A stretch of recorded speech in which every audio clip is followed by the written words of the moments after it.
light of infinite. So many of us feel disconnected so much of the time. Exile is a state of disconnect. Redemption is the rectification of that state. We spin stories in our head, filling in the blanks of desolation that often feel like desperation, because it's the feeling of life and connection that we all crave and that sustains us. I'm certainly no exception. Stories spin in my head when I feel uncertain, before I'm able to see things clearly. Anxiety is the feeling we experience when faith and trust become distant. For interpersonal relationships, there are solutions to lessen the anxiety. Communication can deconstruct the stories we build in our head, which are a mix of emotion, judgment, projection, and worry.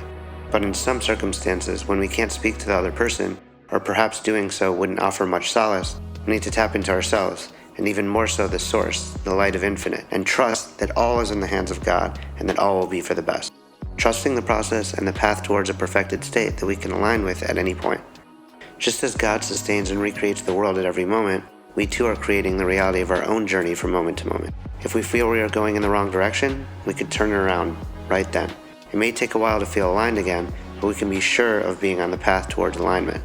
Looking ahead in the right direction will allow some calm in the feeling of the storm, and tapping into the faith that it will all be alright will bring the feeling of rightness that much sooner. If we are able to sustain and create our own happiness and ensure the base of happiness is within ourselves, then we can stop looking towards others to fulfill the feeling that only we are able to give ourselves. The foundation of fulfillment and happiness must be there in our relationship to ourselves, for there to be healthy relationships with others. This allows our default setting to be happy and secure, rather than feeling sad, lacking, and insecure when things with another person feels misaligned. Benzoma asks, who is rich? The person who rejoices in their lot. As it said, you shall rejoice in the fruits of your labor, you shall be happy and you shall prosper. A feeling of richness and happiness comes from focusing on the positive and celebrating the moment. A feeling of sadness and poverty comes when the focus shifts to the opposite perspective, and validations of these feelings is focused outward. Healthfully navigating the ascents and descents of life is our reality in this physical existence.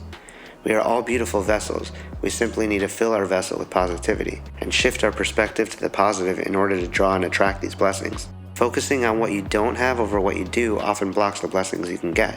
Focusing on what you can give, you turn yourself into a vessel for receiving.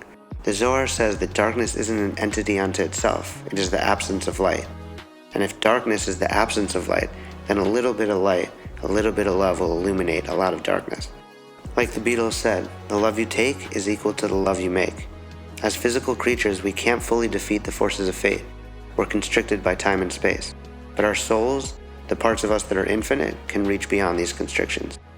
It's only when we choose with our souls to surpass our limitations that we can connect to the true, everlasting, joyful freedom that can only be found in the light of the infinite.